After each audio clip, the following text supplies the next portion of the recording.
देश दुनिया की सारी बड़ी खबरें के सामने मौजूद दूसरी सबसे पहले सबसे बड़ी आपको बताएंगे बिहार विधानसभा चुनाव को लेकर इस वक्त की सबसे बड़ी अपडेट सामने आ रही है। दोस्तों बताएंगे शुरुआती रुझान के अंदर कहां महागठबंधन का दबदबा देखने को मिल रहा है। दोस्तों इसी के साथ में चलेंगे एक और बिग न्यूज अपडेट की तरफ, जहां पर बताएंगे कैसे बीजेपी का वरिष्ठ नेता अचानक से मुख्य सचिव के घर पर पहुंच गया। दोस्तों इसके बाद विपक्ष ने जोरदार तरीके से निशाना साधा और इमरजेंसी बैठक के दौरान इंडिया गठबंधन ने क्या बड़े फैसले लिए हैं और कौन कौन से क्षेत्रों के अंदर पहले रुझान में इंडिया गठबंधन को जीत मिलती दिखाई दे रही है। दोस्तों ईवीएम और बैलेट पेपर को लेकर नए बड़े नियम के अनुसार गिनती चल रही है। दोस्तों एक करके चलेंगे आज की सारी बड़ी अपडेट, लेकिन उससे पहले अगर आप भी मानते हैं कि बिहार के विधानसभा चुनाव में आज नीतीश कुमार का इस्तीफा और एनडीए गठबंधन की सरकार हमेशा के लिए जाने वाली है और भाजपा मुक्त हो गया है बिहार, तो इस वीडियो को लाइक करके लाल बटन दबाकर चैनल को सब्सक्राइब करके बेल आइकन दबाकर कमेंट बॉक्स में अपनी राय जरूर लिखकर बताएगा। दोस्तों चलते हैं सबसे पहले सबसे बड़ी ब्रेकिंग न्यूज अपडेट की तरफ, जहां पर बिहार विधानसभा चुनाव को लेकर इस वक्त की सबसे बड़ी अपडेट सामने आ रही है। दोस्तों सुबह से लगातार गिनती जारी है और ऐसे में अभी जो जानकारी है उसके अनुसार जिस तरीके से बताया गया था हूबहू उसी तरीके के रुझान आने शुरू हो गए हैं। दोस्तों आपको बता दें कि पूरे राज्य भर के अंदर टोटल 38 जिलों के अंदर 46 काउंटिंग सेंटर पर लगातार गिनती जारी है। दोस्तों और रिटर्निंग ऑफिसर के आदेश पर समय बदला जा सकता है, इस तरीके की भी जानकारी दी गई है, लेकिन जो अभी अपडेट है उसके अनुसार सभी जगह टाइम पर ही काउंटिंग शुरू हो चुकी है। दोस्तों ऐसे में ईवीएम को लेकर बदले के नियम के आधार पर ही गिनती की जा रही है। दोस्तों जो नया नियम बनाया गया है उसके अनुसार बैलेट पेपर की गिनती जब तक पूरी नहीं हो जाती तब तक ईवीएम को अंतिम तरीके से नहीं गिना जाएगा, यानी ईवीएम की अंतिम गिनती तभी होगी जब तक बैलेट पेपर पूरा संपन्न नहीं हो जाता, यानी पहले बैलेट पेपर गिना जाएगा उसके बाद ईवीएम की गिनती होगी। दोस्तों ये नियम अपने आप में बदला गया है। पिछली बार के विधानसभा चुनाव के दौरान देखा गया था कि बैलेट पेपर के चुनाव के आधार पर कई सारी सीटों पर नतीजे तय हुए थे, जिसके कारण धांधली के गंभीर आरोप लगे थे दोस्तों, क्योंकि बैलेट पेपर के नतीजों को आराम से बदला जा सकता है। ऐसे में अब अधिकारियों के लिए तगड़ा झटका है। दोस्तों आज नए नियम के साथ में लगातार गिनती जारी है। ऐसे में आपको बता दें कि जो शुरुआती रुझान सामने आ रहे हैं उसके अनुसार महागठबंधन ने अपनी पुरानी स्थिति को बरकरार रखा हुआ है। दोस्तों महागठबंधन भोजपुर, बिहार शरीफ, पटना, ग्रामीण बेल्ट और सीमांचल के कुछ हिस्सों और मिथिलांचल के चुनिंदा क्षेत्रों के अंदर लगातार लीड बनाए हुए है। दोस्तों जो इनकी परंपरागत सीट है महागठबंधन की, वहां पर अच्छी शुरुआत रही है और धीरे धीरे करके भारतीय जनता पार्टी और जनता दल यूनाइटेड का बेल्ट कहे जाने वाले क्षेत्रों के अंदर भी महागठबंधन की सीटें बढ़ती जा रही है। दोस्तों और रुझानों में महागठबंधन तेजी से लीड लेते हुए भारतीय जनता पार्टी और जनता दल यूनाइटेड की सरकार को पिछाड़ते जा रहा है। भोजपुर बेल्ट में आरजेडी महागठबंधन परंपरागत रूप से मजबूत रहता है। दोस्तों ऐसे में मिथिलांचल क्षेत्र और शाहबाद के क्षेत्र में भी महागठबंधन एक बार फिर से जबरदस्त दावेदारी दिखा रहा है। आपको बता दें कि अंतिम रिजल्ट आने तक कहीं ना कहीं एक तरफा महागठबंधन की सरकार बनेगी। अगर आप भी मानते हैं कि नीतीश कुमार दोपहर 1 बजे तक अपना इस्तीफा राज्यपाल को सौंपने के लिए जाएंगे और शाम को सरकार बनाने की दावेदारी इंडिया गठबंधन की ओर से पेश कर दी जाएगी, दोस्तों तो अपनी राय जरूर लिखकर बताइएगा। अगर आप भी मानते हैं कि आज शाम होते होते परिवर्तन इतना प्रचंड होगा कि कभी नहीं जैसा होगा, तो लिखकर जरूर बताएगा। ज्यादा से ज्यादा वीडियो को शेयर कीजिएगा। चलते हैं एक और बिग न्यूज अपडेट की तरफ जो दोस्तों, जहां पर एक और चुनाव की गणना के नतीजे सामने आने लगे हैं, रुझान सामने आने लगे हैं दोस्तों। और दूसरी ओर भारतीय जनता पार्टी के वरिष्ठ नेता अचानक से मुख्य सचिव के घर पर मुलाकात करने के लिए पहुंच गए दोस्तों, जिसको लेकर कई सारे सवाल खड़े हुए, क्योंकि भारतीय जनता पार्टी के नेता आखिर क्यों मुख्य सचिव से मुलाकात कर रहे हैं, चीफ सेक्रेटरी से मुलाकात कर रहे हैं। बिहार में अभी तो भारतीय जनता पार्टी की सरकार नहीं है, उनको घर बैठना चाहिए और जब नतीजे सामने आए उसके बाद ही आगे कोई इस तरीके की हरकतें करनी चाहिए। लेकिन अचानक से एनडीए गठबंधन के नेता और नीतीश सरकार के मंत्री मुख्य सचिव के घर पर जाकर मुलाकात कर रहे हैं दोस्तों, जो काफी ज्यादा गंभीर मामला है। 2 शब्द जरूर लिखकर बताइएगा और ज्यादा से ज्यादा वीडियो को शेयर कीजिएगा। चलते हैं एक और बिग न्यूज अपडेट की तरफ दोस्तों, जहां पर उपचुनावों को लेकर अलग अलग क्षेत्रों में भी इंडिया गठबंधन की दावेदारी देखने को मिल रही है। इसी के साथ में चलते हैं एक और बड़ी अपडेट की तरफ, जहां पर बिहार में चुनाव आयोग के आंकड़े को लेकर कई सारे तीखे सवाल खड़े होते हैं दोस्तों। आपको बता दें कि 6 अक्टूबर से 11 नवंबर के बीच में तकरीबन 1,70,882 वोट बढ़े, ये सवाल उठाया है प्रेम कुमार ने। आपको बता दें कि 6 अक्टूबर को चुनाव आयोग की घोषणा वाले दिन वोटर की संख्या 7,43,55,976 बताया गया था। फिर 11 नवंबर को वोट खत्म होने के बाद वोटर की संख्या बढ़कर 7,45,26,858 हो गया। सवाल ये उठता है कि अतिरिक्त लगभग 2 लाख मतदाता कहां से आ गए, वो भी केवल 6 अक्टूबर से 11 नवंबर के बीच में। अगर आप भी मानते हैं दोस्तों कि ये तो काफी ज्यादा गंभीर मामला है, इस पर चुनाव आयोग को तत्काल संज्ञान लेना चाहिए कि आखिर इस तरीके के आंकड़े क्यों सामने आ रहे हैं, 2-2 लाख संख्या कैसे बढ़ जा रही है। 2 शब्द जरूर लिखकर बताएगा और ज्यादा से ज्यादा वीडियो को शेयर कीजिएगा। दोस्तों चलते हैं एक और बिग न्यूज अपडेट की तरफ, जहां पर भारतीय जनता पार्टी को बंगाल में अब तक का सबसे तगड़ा झटका लगा है दोस्तों। पार्टी के हाई प्रोफाइल नेता कहे जाने वाले मुकुल रॉय को तगड़ा झटका लगा और कोलकाता हाईकोर्ट ने दल बदल मामले में विधायक पद को रद्द कर दिया। दोस्तों आपको बता दें कि बीजेपी से चुनाव जीता यह व्यक्ति तृणमूल कांग्रेस में गया था, जिसके बाद इसकी शिकायत बीजेपी वालों ने की और हाईकोर्ट से यह आदेश आया है। अदालत ने न सिर्फ अयोग्यता का आदेश दिया है बल्कि विधानसभा के स्पीकर विमान बनर्जी को दिए निर्देश में निर्णय को भी खारिज किया है। स्पीकर ने मुकुल रॉय की अयोग्यता पर निर्णय लेने में देरी की थी, जिसे अदालत भारत ने पक्षपाती रवैया बताया है। दोस्तों सवाल ये उठता है कि जब भारतीय जनता पार्टी शासित राज्यों के अंदर एक्शन नहीं लिया जाता तो फिर वहां पर क्यों बीजेपी के लोग ये नियम कानून बताने लगते हैं। दो शब्द जरूर लिखकर बताइएगा। दोस्तों चलते हैं एक और बिग न्यूज अपडेट की तरफ, जहां पर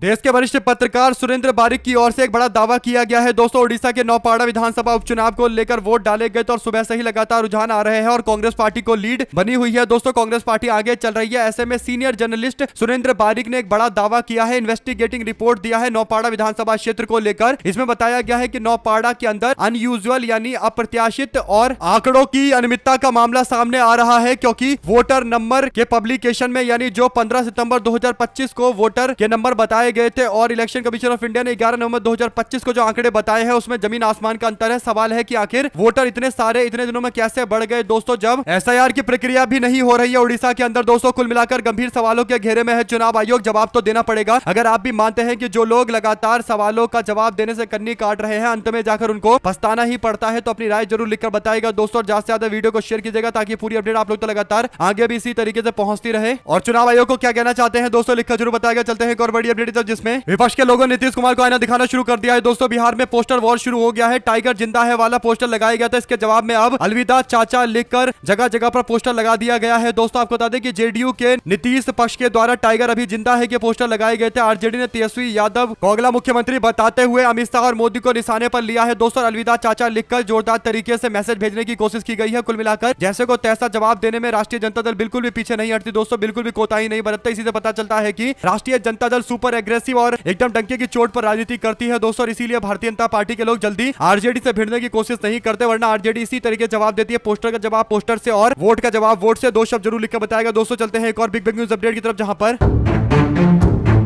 बिहार के विधानसभा चुनाव के मद्देनजर बिहार की राजनीति गर्मा गई है। दोस्तों लालू यादव के करीबी आरजेडी के एमएलसी सुनील सिंह ने चेतावनी दी है कि अगर मतगणना के दौरान कोई भी गड़बड़ी की गई तो फिर हाल नेपाल और बांग्लादेश जैसा बना दिया जाएगा। आरजेडी के एमएलसी के बयान पर जनता दल यूनाइटेड और बीजेपी गर्मा गई। दोस्तों दोनों ने कहा कि बिहार में कानून का राज है, किसी को भी कानून को अपने हाथ में लेने नहीं दिया जाएगा। दरअसल बिहार चुनाव 2025 को लेकर सुबह से लगातार नतीजे रुझान सामने आ रहे हैं। दोस्तों ऐसे में इस तरीके की बयानबाजी का भी दौर शुरू हो गया है, क्योंकि दोनों ग्रुप की ओर से अपने अपने जीत के दावे किए जा रहे हैं और दावे करते करते लिमिट भी पार कर दी जा रही है। दोस्तों देखते हैं जनता दल यूनाइटेड और भारतीय जनता पार्टी के लोगों के द्वारा जो प्रतिक्रिया दी जा रही है, क्या ये लोग इसी तरीके की प्रतिक्रिया देंगे या फिर कुछ बदलाव देखने को मिलेगा। क्योंकि विपक्ष खासकर जो इंडिया गठबंधन है दोस्तों वो जगह जगह बैनर पोस्टर लगाकर एक बड़ा मैसेज भेजने की कोशिश कर रहे हैं। आप लोग पूरे मामले पर क्या राय देना चाहते हैं लिखकर जरूर बताएगा। चलते हैं एक और बिग न्यूज अपडेट की तरफ दोस्तों, जहां पर जैसे ही 11 तारीख को चुनाव खत्म होते हैं दोस्तों वैसे ही नीतीश कुमार मंदिर मस्जिद गुरुद्वारा और गिरजाघर के दर्शन करने लगते हैं। दोस्तों इससे एक बात स्पष्ट हो गई है कि नीतीश राज में सभी धर्म के लोग मिलकर काम करते हैं और चुनाव के रुझान आने शुरू हो गए। दोस्तों जब चुनाव के रुझान सामने आए तो उससे पता चला कि धीरे धीरे करके जो स्थिति बन रही है उसमें नीतीश कुमार भी मजबूत हो सकते हैं। दोस्तों आपको बता दें कि नीतीश कुमार पहले चरण के चुनाव और दूसरे चरण के चुनाव के बाद से मंदिर के चक्कर लगाने लगे और अब नीतीश कुमार का फोन अनरीचेबल जा रहा है। दावा किया जा रहा है कि नीतीश कुमार से संपर्क साधने के लिए बीजेपी के बड़े बड़े नेता मुख्यमंत्री आवास जाने की कोशिश कर रहे थे, लेकिन नीतीश कुमार से मुलाकात नहीं हो पा रही। ऐसा लग रहा है कि अचानक से नीतीश कुमार पूरे सीन से गायब हो गए हैं। दोस्तों दो शब्द जरूर लिखकर बताएगा और ज्यादा से ज्यादा वीडियो को शेयर कीजिएगा अगर आप भी मानते हैं कि कुछ ना कुछ तो जरूर बिहार में पक रहा है, क्योंकि बिहार में जब जब नीतीश कुमार मस्जिद गुरुद्वारा और मजारों पर जाने लगते हैं तो इसका मतलब वो पलटी मारने की तैयारी कर रहे हैं। दो शब्द जरूर लिखकर बताएगा इस पूरे मामले पर दोस्तों। ज्यादा से ज्यादा वीडियो को शेयर कीजिएगा ताकि पूरी अपडेट सभी लोगों तक लगातार इसी तरीके से सिलसिलेवार तरीके से पहुंचती रहे। चलते हैं एक और बिग न्यूज अपडेट की तरफ दोस्तों, जहां पर तेजस्वी यादव ने आनंद फानंद में महागठबंधन की प्रेस वार्ता बुला ली। दोस्तों इसके बाद से तो एकदम नजारा स्पष्ट रहा और ताबड़तोड़ तरीके से लोग आगे बढ़े। आपको बता दें कि अचानक से इमरजेंसी बैठक इंडिया गठबंधन के लोगों की बुलाई गई दोस्तों और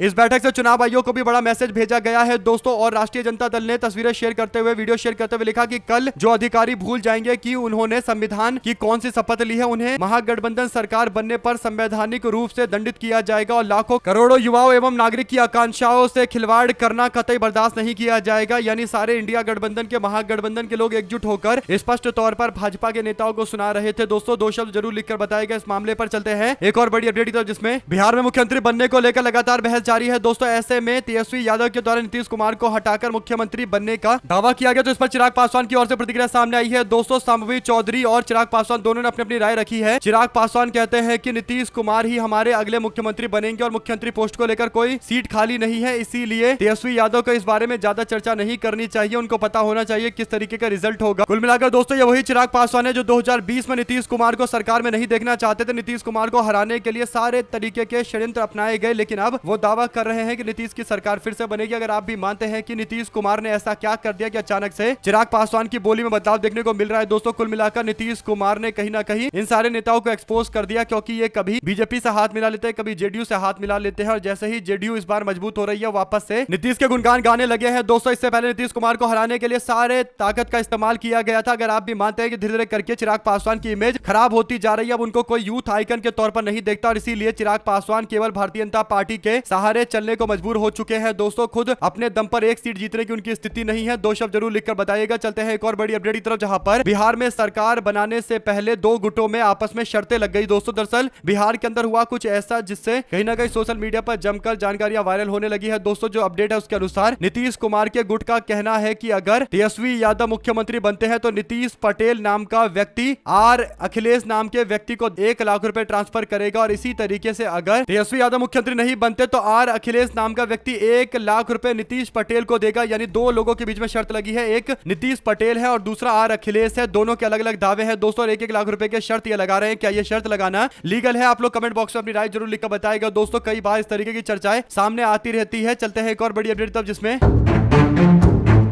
बिहार चुनाव 2025 के नतीजे से पहले पटना में सियासी पोस्टरबाजी तेज हो गई है दोस्तों। जेडीयू के टाइगर जिंदा है वाले पोस्टर पर आरजेडी की ओर से प्रतिक्रिया दी गई है। आरजेडी के राष्ट्रीय प्रवक्ता मनोज झा ने सोशल मीडिया से कहा कि कौन नहीं चाहेगा कि नीतीश कुमार जिंदा रहे, सवाल यह है लेकिन 18 तारीख को वह स्वयं तेजस्वी यादव को आशीर्वाद देने के लिए मौजूद रहेंगे। इस जवाब में आरजेडी कार्यालय के सामने समर्थकों ने अलविदा चाचा के पोस्टर लगाने शुरू कर दिए और एनडीए की हार का दावा करना शुरू कर दिया दोस्तों। और राज्यसभा के सांसद के इस बयान के बाद अब कहा जा सकता है कि कहीं ना कहीं नीतीश कुमार को लेकर जो पोस्टरबाजी की जा रही है दोस्तों, वो भारतीय जनता पार्टी के इशारे पर है। और नीतीश कुमार को कहीं ना कहीं तगड़ा झटका तब लग रहा है जब वो बीजेपी के साथ मिलकर काम कर रहे हैं और एक भी उप मुख्यमंत्री उनका खुद का व्यक्ति नहीं है। दो शब्द जरूर लिखकर बताएगा। चलते हैं एक और बड़ी अपडेट की तरफ दोस्तों, जहां पर नीतीश कुमार के पलटने की जो खबरें हैं दोस्तों, ये खबरें काफी ज्यादा पुख्ता है। ऐसा इसलिए क्योंकि एएनआई की भी जो सबसे बड़ी एडिटर्स है दोस्तों और पत्रकार है सुमिता प्रकाश, उनकी ओर से नीतीश कुमार की तस्वीर शेयर करते हुए लिखा है कि इनकी अंतरात्मा क्या कह रही है ये कोई नहीं जानता है। यानी कुछ भी वो सोच रहे होंगे, नीतीश कुमार कभी भी पलटी मारने के विकल्प का रास्ता अपना सकते हैं। ऐसे में दोस्तों नीतीश कुमार की मानसिक स्थिति के बारे में इससे पता चलेगा। और जिस तरीके से बड़े बड़े लोग जो दिल्ली में बैठकर पूरी राजनीति पर कमेंट्री करते रहते हैं दोस्तों, उन लोगों को भी अगर एहसास होने लगा है कि नीतीश कुमार पलटने की तैयारी कर रहे हैं तो कहीं ना कहीं दिलचस्प बात है। दो शब्द जरूर लिखकर बताएगा और ज्यादा से ज्यादा वीडियो को शेयर कीजिएगा दोस्तों। चलते हैं एक और बिग न्यूज अपडेट की तरफ, जहां पर जमुई में बिहार के विधानसभा में विधायक श्रेयसी सिंह को सोशल मीडिया पर जान से मारने की धमकी मिली है दोस्तों। इस मामले में विधायक के निजी सचिव साइबर थाने में शिकायत दर्ज करवाने के लिए पहुंचे, जिसके बाद पुलिस ने जांच पड़ताल करना शुरू कर दिया है दोस्तों। विधायक श्रेयसी सिंह का निजी सचिव मिल्टन कुमार ने गुरुवार को जमुई के साइबर थाना में लिखित शिकायत दर्ज कराई दोस्तों। और शिकायत में आरोप लगाया गया कि कृष्णा यादव नाम का एक व्यक्ति फेसबुक के माध्यम से इंस्टाग्राम पर पोस्ट करते हुए उनको गाली गलौज कर रहा है, उनसे अभद्रता की जा रही है, अश्लील गानों के साथ में आपत्तिजनक शब्दों का इस्तेमाल किया जा रहा है कि रीलों में अश्लील गीतों के साथ देने वाले को विरोध हो रहा है। कुल मिलाकर दोस्तों रील में अश्लील गानों के साथ आपत्तिजनक शब्दों के प्रयोग को लेकर शिकायत के अनुसार इन रील के माध्यम से विधायक की छवि को खराब करने की कोशिश की गई, गरिमा को ठेस पहुंचाने का प्रयास किया गया। अगर आप भी मानते हैं दोस्तों कि इस तरीके से हमें एक विधायक और युवा विधायक की सुरक्षा को भी सुनिश्चित करना चाहिए, तभी जाकर महिलाओं की उपस्थिति वोटिंग और पूरे के पूरे चुनाव प्रक्रिया के दौरान देखने को मिलेगा दोस्तों, वरना इसी तरीके से कम महिलाएं वोट डालने के लिए घर से बाहर निकलेंगी। दो शब्द जरूर लिखकर बताएगा। चलते हैं एक और बिग न्यूज अपडेट की तरफ दोस्तों, जहां बिहार के लखीसराय से एक बड़ी अपडेट आई है दोस्तों। जिला पदाधिकारी मिथिलेश मिश्र और पुलिस के अधीक्षक अजय कुमार ने संयुक्त रूप से जारी स्पष्टता में बताया है कि चुनाव परिणाम के घोषित होने के बाद कोई भी प्रत्याशी चुनाव के लिए रैली रोड शो नहीं करेगा, समर्थक विजय जुलूस नहीं निकालेंगे। मतगणना के लिए राजकीय पॉलिटेक्निक कॉलेज लखीसराय के मतगणना की गिनती के लिए केंद्र बनने वाला है। प्रशासन ने बताया कि मतगणना केंद्र और उसके आसपास पूरे क्षेत्र में धारा 144 लागू की गई है दोस्तों। किसी भी प्रकार की भीड़ या नारेबाजी या विजय रैली की अनुमति नहीं दी गई। आदेश का उल्लंघन करने वालों के खिलाफ कड़ी कार्रवाई की जाएगी, जिसमें एफआईआर और गिरफ्तारी शामिल होगी। दोस्तों 2 सीटों पर भारतीय जनता पार्टी को भारी नुकसान हो सकता है। जो जानकारी है उसके अनुसार बीजेपी इस बार अपने उप मुख्यमंत्री की सीट लखीसराय भी नहीं बचा पाएगी, क्योंकि यहाँ पर कांग्रेस पार्टी ने अपना दमदार उम्मीदवार मैदान में उतार रखा है। दोस्तों ऐसे में ये सीट भारतीय जनता पार्टी के उप मुख्यमंत्री की फंस चुकी है। इस बात को वो माने या इग्नोर करने की कोशिश करे, अंततोगत्वा सच्चाई तो यही है। अगर आप भी मानते हैं दोस्तों कि जल्द इनको सच्चाई से रूबरू हो जाएंगे, शाम होते होते अंतिम रिजल्ट आ जाएगा। अगर आप भी मानते हैं कई सारे मंत्रियों की विकेट इस बार गिरने वाली है और इस बार परिवर्तन बड़े स्तर पर होगा, तो लिखकर जरूर बताएगा। चलते हैं एक और बिग न्यूज अपडेट की तरफ, जिसमें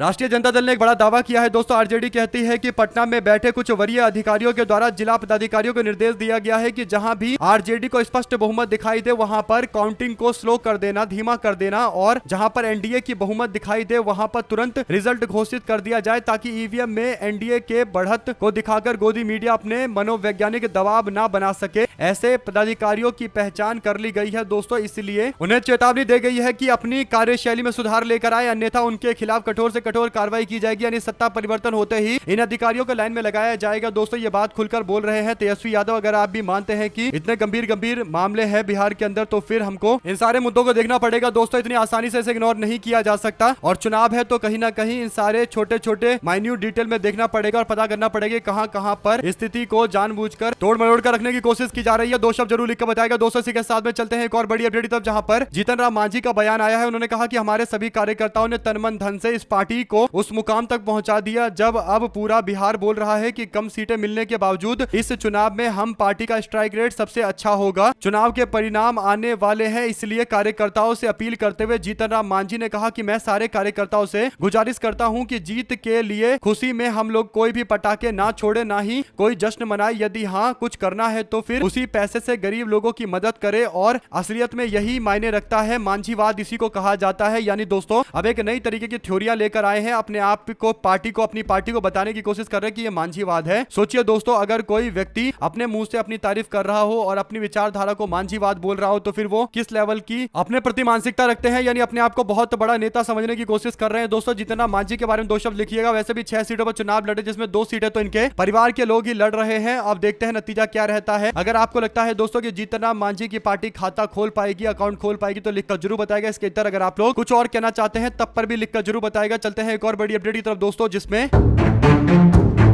सुप्रीम कोर्ट ने संयुक्त अरब अमीरात को लेकर एक बड़ी जानकारी दी है। दरअसल खबर यह है दोस्तों की सुप्रीम कोर्ट ने संयुक्त अरब अमीरात आधारित सैकलिंक टेक्नोलॉजी कॉर्पोरेशन की याचिका पर सुनवाई करते हुए दिसंबर के पहले सप्ताह तक इस पूरी सुनवाई को टाल दिया गया है। दोस्तों इसमें मुंबई की रीडेवलपमेंट प्रोजेक्ट को अडानी प्रॉपर्टी प्राइवेट लिमिटेड को देने और महाराष्ट्र सरकार के फैसले को चुनौती दी गई है। चीफ जस्टिस BR गवई और जस्टिस के विनोद चंद्रन और जस्टिस विपुल पंचौली की बैठक में यह कहा गया है दोस्तों। और चीफ जस्टिस ऑफ इंडिया इस मामले पर सुनवाई पूरी नहीं कर पाएंगे, क्योंकि वो 23 नवंबर को रिटायर्ड होने वाले हैं। तो नए चीफ जस्टिस ऑफ इंडिया जो आएंगे वही आगे तय करेंगे। कुल मिलाकर दोस्तों अब अडानी को लेकर जो पहले कई सारे सवाल उठे थे, क्या उन सवालों को नजरअंदाज किया जाएगा या फिर उसे नॉर्मल तरीके से स्टोर किया जाएगा। जो भी जानकारी इससे जुड़ी आती रहेगी आप लगातार पहुंचाएंगे दोस्तों। इसी के साथ में चलते हैं एक और बिग न्यूज अपडेट की तरफ, जहां पर कांग्रेस पार्टी ने लाल किले के नजदीक हुए विस्फोट के मामले को लेकर घटना को लेकर प्रधानमंत्री नरेंद्र मोदी की अध्यक्षता में अविलंब सर्वदलीय बैठक बुलाने की मांग की है। 1 दिसंबर से हो रहे संसद के शीतकालीन सत्र के मद्देनजर सर्वदलीय बैठक बुलाने की मांग की जा रही है। शीतकालीन सत्र और पहले शुरू किया जा सकता था, लेकिन ऐसा नहीं किया गया दोस्तों। और अब जब लाल किले पर यह हमला हुआ है और भाजपा के लोग दावा करते थे पहले कि मोदी सरकार में कभी भी आज तक एक बम नहीं फूटा, तो उन लोगों के लिए करारा झटका है दोस्तों। और जैसे ही इनको झटका लगा है तो उसके बाद अब ये लाइन पर आ गए हैं और कहीं ना कहीं कोशिश कर रहे हैं कि जैसे तैसे मामले को टालने की कोशिश की जाए। लेकिन विपक्ष ने कहा है कि सर्वदलीय बैठक बुलाइए, डिस्कस करेंगे, उसके बाद तय होगा कि आखिर कैसे आगे बढ़ना है। और ये बयान कोई और नहीं बल्कि पवन खेड़ा दे रहे हैं दोस्तों। पवन खेड़ा सरकार को 48 घंटे के बावजूद आतंकवादी हमला नहीं घोषित किए जाने पर निशाना साध रहे थे। यानी 48 घंटे इनको लग गया इस बात को डिक्लेयर करने में कि यह एक आतंकवादी घटना था। कहीं ना कहीं बीजेपी के लोग अपना चेहरा बचाने की कोशिश कर रहे थे, दबाव डालने की कोशिश कर रहे थे कि जैसे तैसे स्थिति को संभाला जाए, क्योंकि भाजपा के लोगों का दावा रहता है कि वो जब से सरकार में आए हैं 2014 से एक बार भी कहीं भी कोई भी अटैक नहीं हुआ है। लेकिन वास्तविकता आप सब लोग को पता है दोस्तों। ऐसे में अब जो नया फैक्ट चेक हुआ है उसके बाद अब भाजपा भाजपा वाले कोई भी नहीं बोल पाएंगे कि नरेंद्र मोदी सरकार में आंतरिक सुरक्षा सुदृढ़ हुई है। अगर आप भी मानते हैं दोस्तों कि ये बहुत बड़ा फेलियर है, इस पर गृह मंत्री अमित शाह को प्रेस कॉन्फ्रेंस करना चाहिए था, एक तरफा भाषण देकर नहीं निकलना चाहिए था जैसा देखा गया। और इसी के साथ में चलते हैं एक और बड़ी अपडेट की तरफ दोस्तों, जहां पर